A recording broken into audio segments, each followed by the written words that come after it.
Aquarians, so finally wait is over. शुरू करते हैं हमारी गाइडेंस रीडिंग के साथ अगस्त के महीने को। देखते हैं कि डिवाइन पावर्स का, स्पिरिट गाइड्स का, यूनिवर्स का आपके लिए क्या मैसेज है 1 अगस्त 2025 के लिए। 1 अगस्त 2025 के लिए डिवाइन मैसेज, गॉडेस गाइडेंस क्या है। आई नो इस बार बहुत लंबा ब्रेक हो गया। सच में इन कुछ दिनों में मैंने सीखा कि अगर आप कंटिन्यूटी को ब्रेक करते हो ना, तो फिर वो मतलब इट इज़ लाइक कि ये रॉन्ग है, आपको नहीं करना चाहिए। बिकॉज आपको लगता है आज नहीं कल, कल नहीं परसों देखेंगे, आज ये काम निपटा लेते हैं, पर काम कभी ख़त्म नहीं होते। और मैंने इन कुछ 10 दिनों में इस चीज़ को देखा है literally. So it's not like कि मैं रीडिंग करना नहीं चाह रही थी, बल्कि मैं अपनी हाईएस्ट एनर्जीज में थी, लेकिन स्टिल कुछ ना कुछ होता गया और मुझे लगा कि यार इस ब्रेक को अभी कंटिन्यू करते हैं, बिकॉज शायद अपन उतना नहीं दे पाएंगे। लेकिन अगर मैं करती तो शायद वो अपने आप ऑटोमेटिकली हो जाता। जैसे कहते हैं ना कि कोई गाड़ी है तो वो खड़े खड़े खराब होगी, चलती रहेगी तो वो चलती रहेगी। बिल्कुल मुझे वो चीज़ रियलाइज़ हुई। लेकिन ठीक है, again I believe the energies, जब जो होना होता है वो तब होता है, तो मैं सरेंडर करके चलती हूँ। बट 1 अगस्त 2025 से अब मैं इस कंटिन्यूटी को ब्रेक नहीं करूँगी। जो महीने का एक ब्रेक लेती हूँ अपने एनर्जी इनर वर्क के लिए, वो ज़रूर लूँगी। लेकिन हाँ, ऐसे मतलब टालूंगी नहीं काम को, बिकॉज वो लिटरली वो होता ही जाता है। और आप लोगों के इतने मैसेज मेल थे मेरे पास, सो बहुत बहुत शुक्रिया। उससे ये चीज़ अच्छी भी लगती है सोच के कि यार कोई इंतज़ार भी कर रहा है। It's not about me, it's all about us. कि मुझे लग रहा है मुझे बनानी चाहिए रीडिंग, सामने वाले को लग रहा है यार आई नहीं रीडिंग, तो म्यूचुअल है ना कहीं हमारा कनेक्ट, तो अच्छी बात है। खैर, फटाफट से देखते हैं 1 अगस्त 2025 का divine message, goddess guidance, universal message क्या है। यूनिवर्स आज आपको क्या कहना चाहते हैं, आपको क्या सुनने की ज़रूरत है। Please universe, please divine power, please spirit guides, please give me the accurate message which are in our higher goods. Thank you. 1 अगस्त 2025 कुंभ राशि, sun moon Venus rising. All right,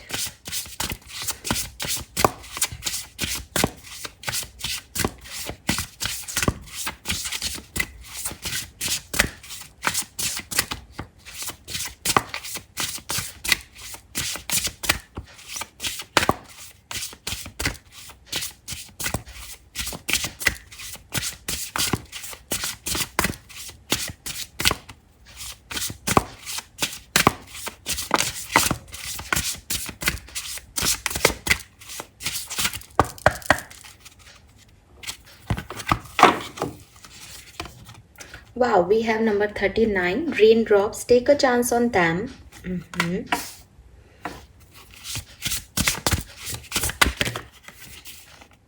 Okay, we got the 3 cards, तो मैं तीनों लूंगी। We have wings, number 8, we have tower, number 3, and we have lavender, number 19.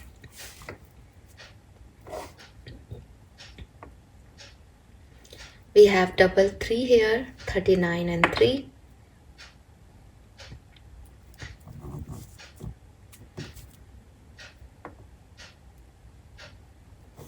Okay, let's see आपका subconscious mind क्या कह रहा है, फिर मैं आपको मैसेज देती हूँ। Please give me the accurate message which are in our higher good. Thank you.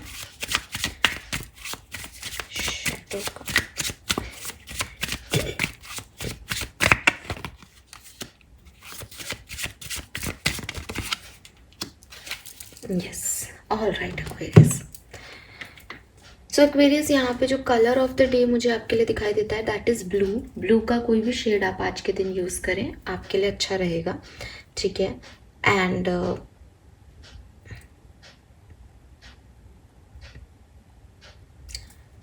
एक और मैसेज आ रहा है, बिकॉज बारिशों के दिन चल रहे हैं एंड आप देखोगे कि रेन ड्रॉप्स का कार्ड है।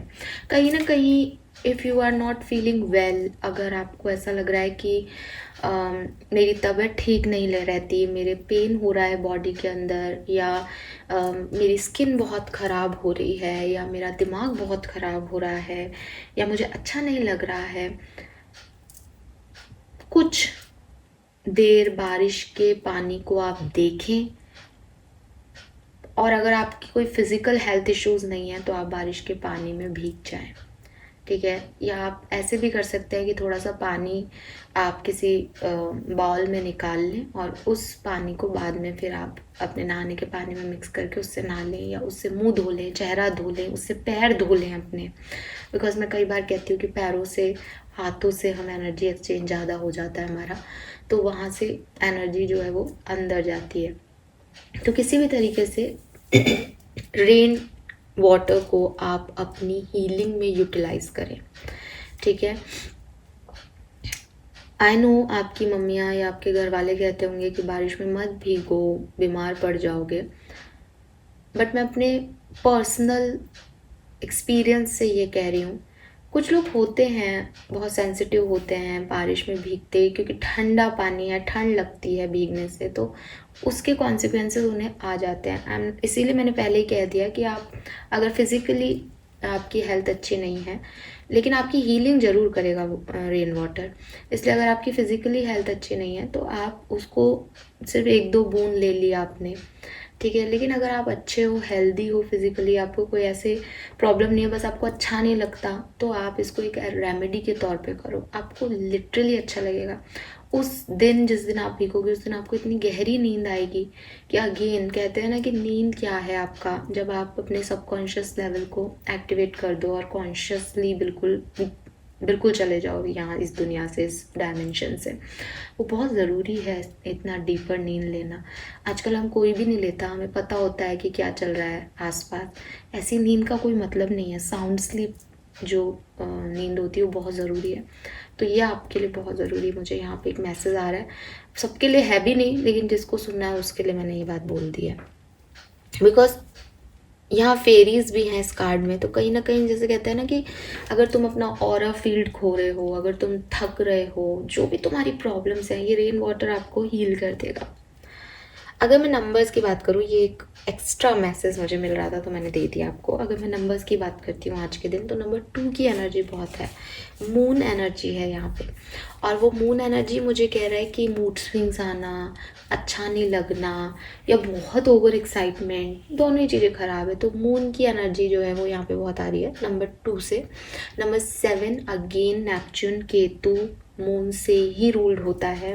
दिस इज़ फॉर इंट्यूशन, ये मूड स्विंग्स को नहीं बताता, बट मून ही आपके इंस्टिंक्ट हैं, तो बिल्कुल। और कहीं ना कहीं मुझे क्लॉक भी दिखाई दे रही है, मे बी जहाँ आप बैठे हो वहाँ पे कोई क्लॉक रखी है, आपने घड़ी पहन रखी है, एक घड़ी दिखाई दे रही है। तो हालांकि मुझे वॉल क्लॉक दिख रही है, ठीक है, ऐसा नहीं लग रहा कि किसी ने हाथ पे पहन रखी है, लेकिन इट इज़ लाइक कि एक घड़ी की एनर्जी है यहाँ पे। तो मे बी कोई हड़बड़ी में हूँ आज के दिन, मुझे आज के दिन ये काम करना है, तो या किसी तरीके से टाइमिंग का प्रॉब्लम, टाइमिंग बड़ा आपके लिए एक सिग्निफिकेंट मैसेज आ रहा है। ये यू नो ना, कहीं जल्दी पहुंचना है, ये भी आप मैसेज हो सकता है। ये भी मैसेज हो सकता है कि आपने घड़ी पहन रखी है। ये भी मैसेज होता है कि डिसिप्लिन में रह के काम करना सही रहेगा आज के दिन, टाइम टू टाइम, टाइम की वैल्यू करना सही रहेगा। ये भी मैसेज हो सकता है कि जो लोग आपके टाइम की वैल्यू करें उनको थोड़ा सा ध्यान दो, ठीक है। ये किसी भी तरीके से हो सकता है। तो नंबर 2, नंबर 7, उसके अलावा यहाँ पे नंबर 8 है, नंबर 3 है, नंबर 1 है, 19, 18, 13, 39, 33, 38, 39, 31, ये आपके जो है वो सिग्निफिकेंट एज ग्रुप या नंबर हो सकते हैं किसी भी तरीके से। 39 आप लोग की एज हो, काफ़ी लोगों की 38, 39 एज हो, पॉसिबिलिटीज़ दिखती हैं।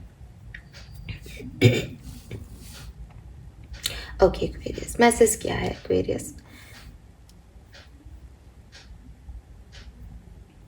पहला मैसेज एक्वेरियस, जो शायद मैंने कल के शॉर्ट में भी दिया था, बिकॉज ये विंग्स का कार्ड वहाँ भी आया था, लेकिन आज मैं क्योंकि डिटेल बता सकती हूँ। मुझे शॉर्ट में ना ऐसे लाइक कि जब मैं, आप मेरे पास चैनल ज़्यादा मैसेज होते हैं और मुझे 2 मैसेज देने होते हैं, तो मैं खुद भी ऐसी होती हूँ कि अरे यार ये बात तो कहना नहीं, भूल गई, बिकॉज वो मैं उस समय टाइमिंग देख रही होती हूँ। अभी यहाँ पे टाइमिंग की एनर्जी है, तो अब मैं आराम से आपको ढंग से बता पाऊँगी।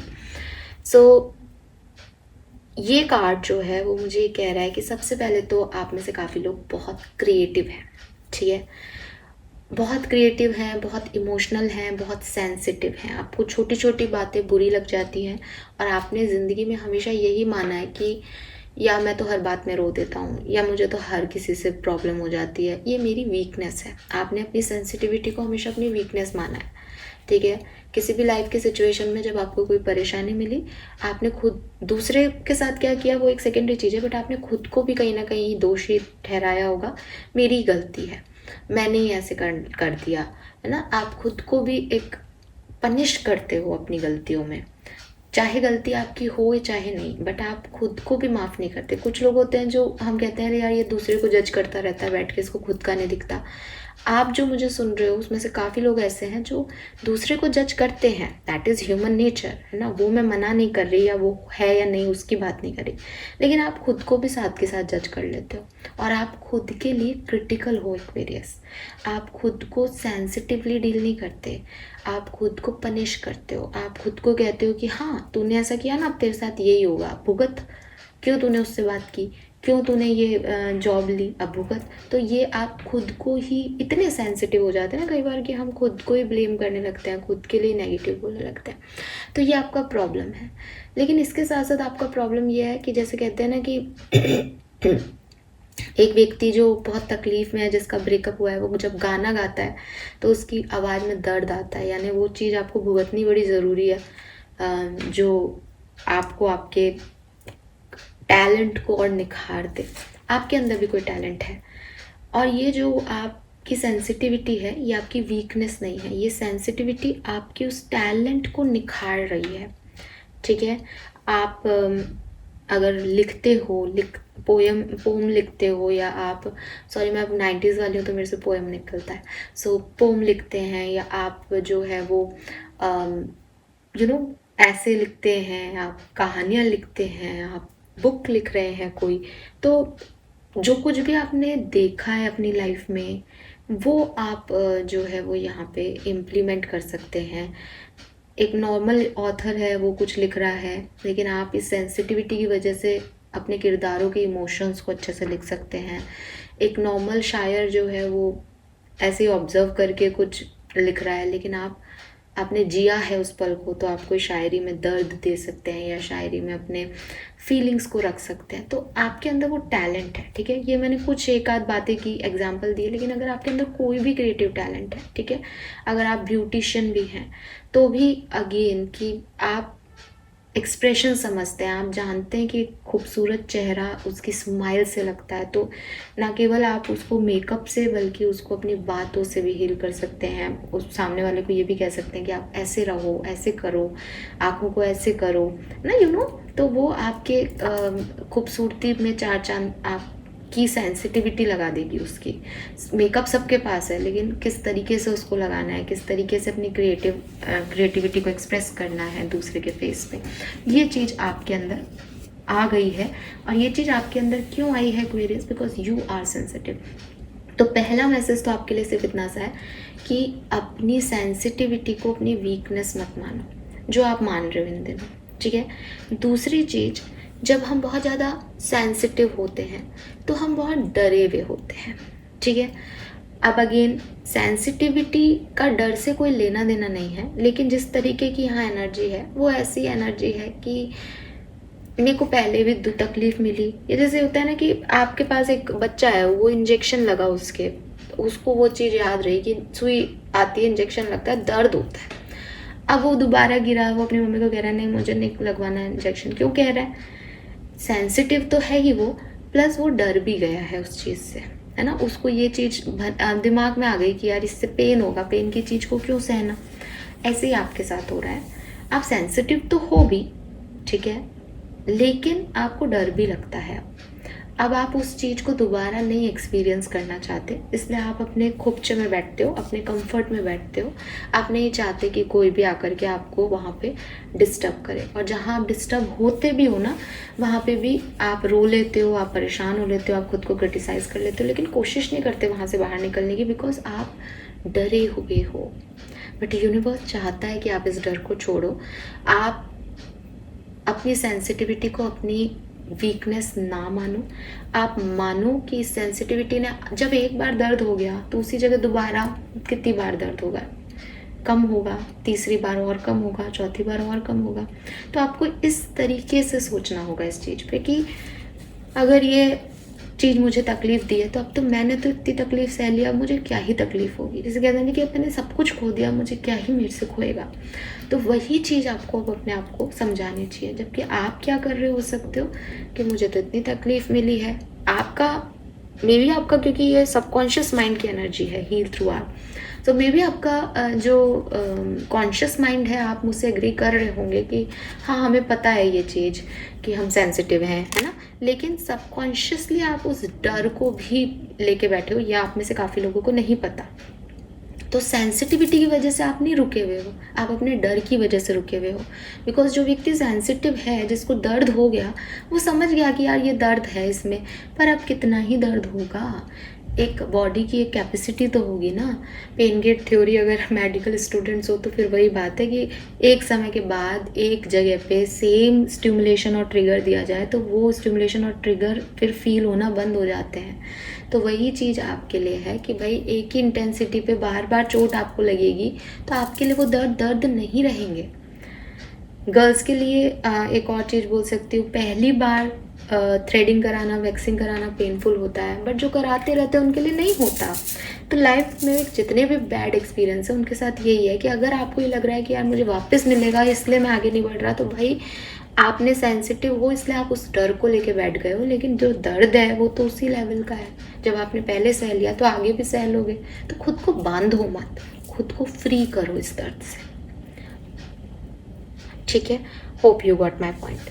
सेकेंड मैसेज आपके लिए ये आ रहा है एक्वेरियस, आपके इर्द गिर्द अच्छे लोग भी हैं, बुरे लोग भी हैं। पहला मैसेज तो यही है कि मेरे लिए एक्स पर्सन बुरा हो सकता है, एक्स पर्सन के लिए वाई पर्सन बुरा हो सकता है, वाई पर्सन के लिए कोई जी पर्सन बुरा हो सकता है। लेकिन या हो सकता है एक्स को मैं बुरी लगती हूँ, मुझे एक्स बुरा लगता है, ये भी जायज़ है, हो सकता है। लेकिन कोई ना कोई एक वाई होगा जो मुझे पसंद कर रहा होगा, कोई ना कोई एक डब्ल्यू होगा जो मुझे पसंद कर रहा होगा। तो हम यहाँ पे इतने सारे लोग हैं, और जैसे आप अपनी एक कम्युनिटी है, अपन सब मिल के बात कर रहे हैं। आप कहीं और भी जाओगे, अपने किसी घर की पार्टी में जाओगे, मामा मामी, नाना नानी, चाचा चाची, कजिन्स आपके, वो एक लोग होंगे क्राउडेड। आप अपने दोस्तों के बीच बैठोगे, मे बी आपके 10 लोगों का ग्रुप हो, मे बी आपके 5 ही दोस्त हो, मे बी आपके 2 ही दोस्त हो, आप 3 का ही फ्रेंड ग्रुप हो, मे बी आपके आप ऑफिस में जाते हो कहीं, वहाँ पे आपके कलीग्स हों, तो आपका 2-4 जनों का स्टाफ हो, मे बी आपका 50-60 लोगों का स्टाफ हो जिनसे आपकी बातचीत होती है। तो आपका क्राउड अपना आसपास का बहुत सारा हो सकता है। ये सब आपको पसंद नहीं करेंगे, आप में कुछ ऐसा है भी नहीं। और सिग्निफिकेंट चीज़ ये है कि आप में चाहे कुछ हो या नहीं हो, आप भी इन सब लोगों को इक्वली पसंद नहीं करते हो। तो ये चीज़ सोचना कि ये मेरे बारे में ऐसा क्यों सोचता है, ये मेरे बारे में ऐसे क्यों सोचती है, ये इसमें अपना दिमाग मत लगाओ, इसमें सिर्फ एनर्जी वेस्ट है। सिंपल सा आपको अपने दिमाग को कहना है, मैं कौन सा इनके बारे में बहुत अच्छा सोच रख रहा हूँ, मुझे भी नहीं पसंद, इसे मैं नहीं पसंद, जैसे वाइब्रेशन दे रहा हूँ वैसे मिलेंगे, या जैसे वाइब्रेशन दे रही हूँ वैसे मिलेंगे, बात ख़त्म। तो काम करने जा रहा हूँ, काम कर लूँगा, किसी पार्टी को अटेंड करने जा रहा हूँ, मुस्कुरा के बात कर लूँगा, ये मेरा नेचर है। इसको पसंद करता हूँ इसलिए मुस्कुरा के बात करना पड़ेगा, क्यों कर रहा हूँ, ये मेरे साथ ऐसा क्यों कर रहे हैं, ये सब दिमाग नहीं लगाना। ये एनर्जी वेस्टेज है, इसमें हम बहुत एनर्जी लगा देते हैं जिसमें ज़रूरत नहीं है।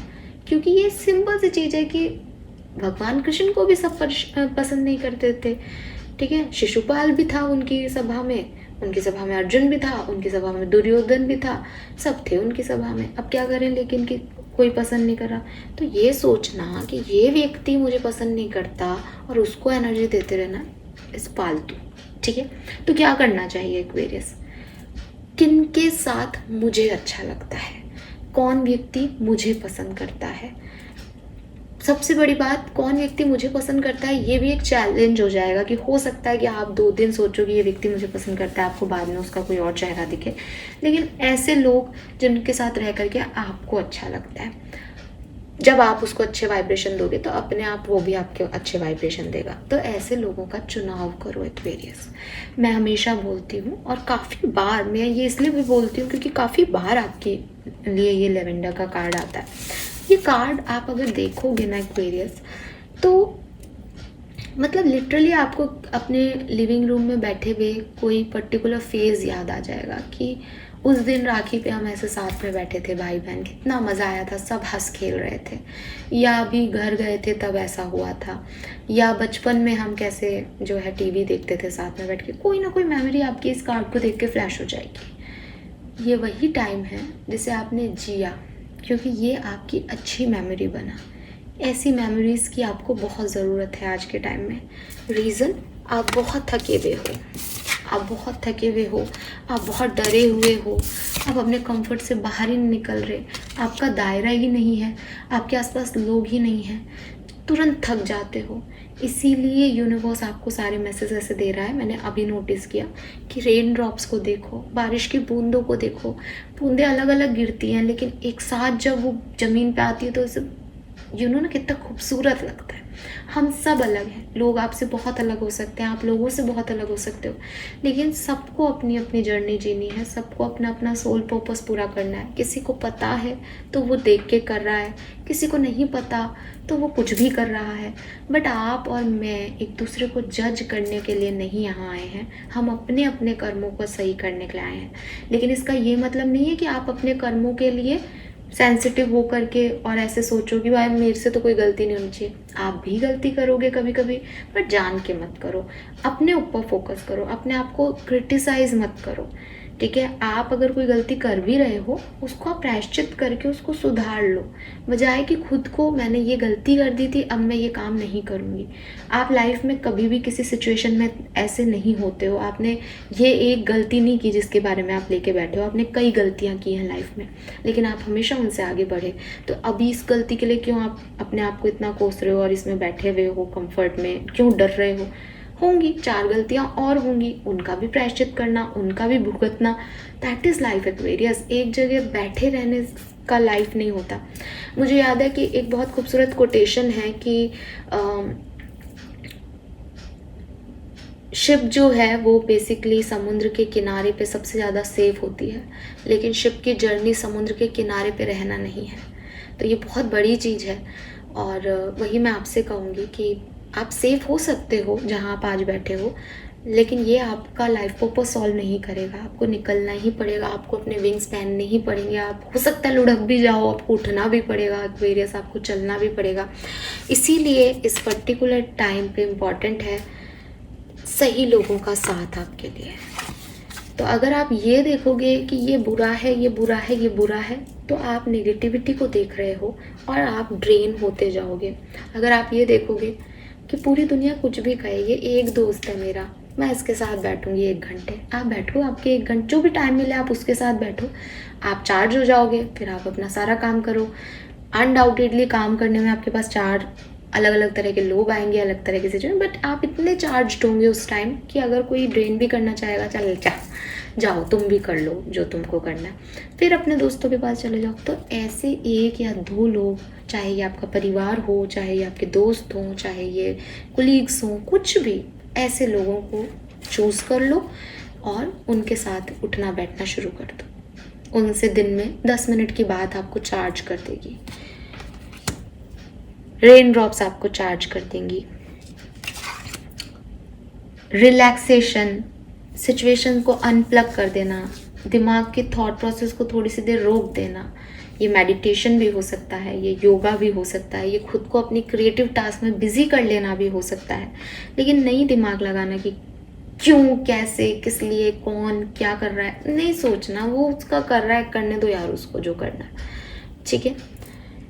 लास्ट मैसेज इस रीडिंग का जो बहुत सुंदर है और जो पहला मैसेज है, अगर इस पर्टिकुलर डे पे कुछ लोग आपकी तरफ आते हैं, आपसे माफ़ी मांगते हैं, आप में इंटरेस्ट दिखाते हैं, आपको कहते हैं कि चल घूमने चलते हैं यार आज, आपको कहते हैं कि ये नया टास्क है कर रहा हूँ, या ये नई एनर्जी मुझे मिली है, क्या तुम मेरे साथ इस एनर्जी को बांटोगे? यू नो मैं किस सेंस में बोल रही हूँ। इट्स लाइक कि ये बिजनेस पार्टनरशिप करते हैं, ये पर्सनल पार्टनरशिप करते हैं ना, कैसे भी इन लोगों को आप चांस दे सकते हो। अगेन, अगर आपका इस पर्सन से कोई भी बैड एक्सपीरियंस रहा है तो ये सब सोच के फिर डिसीजन लेना। लेकिन अगर ये एक रिफ्रेशिंग एनर्जी है, कोई न्यू पर्सन है, अपनी ज़िंदगी को चांस देने में कोई बुराई नहीं है। हर एक इंसान बार बार खुद को चांस देता है, तब इस लाइफ की कहानी को आगे लेके जाता है। अगर अंबानी साहब भी सोचे ना कि मेरे साथ तो ये घाटा हो गया कंपनी को, अब मैं कुछ नहीं करूँगा, तो वो भी आपको इतने हंसते खेलते नहीं दिखेंगे। चाहे किसी के पास पैसा है, चाहे किसी के पास पावर है, चाहे किसी के पास ज़िंदगी की सारी खुशियाँ हैं, हर एक इंसान वहाँ तक पहुँचने के लिए कई बार गिरा है और उठा है एक्वेरियस। ट्रस्ट मी, हम उन्हें नहीं जानते व्यक्तिगत रूप से, हम उनसे बात नहीं कर रहे, इसलिए हमें उनके अंदर की बातें पता नहीं है, बट सबकी कहानी ऐसी है।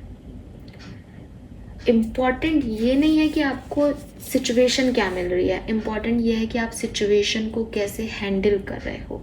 जिन भगवानों की हम बात करते हैं, राम को वनवास मिला, कृष्ण को उनकी मदर का साथ ही नहीं मिला बचपन से, फिर खुद ही का परिवार अगेंस्ट रहा, तो सबको तकलीफ़ें आई। लेकिन आज आप उनकी बात राम सीता के रूप में करते हो, आप उनकी बात कन्हैया के रूप में करते हो। रीज़न, उन्होंने उन सिचुएशन से बड़ा हमेशा खुद को रखा। आप भी ऐसे हो जाओ, ये सब ठीक हो जाएगा। फाइन। सो ये मैसेज मुझे आपके लिए मिल रहे हैं आज के लिए। होप ये आपसे रेजोनेट होंगे Aquarius. Thank you so much मुझे सुनने के लिए। चैनल को ज़रूर लाइक और सब्सक्राइब कीजिएगा। Bye bye.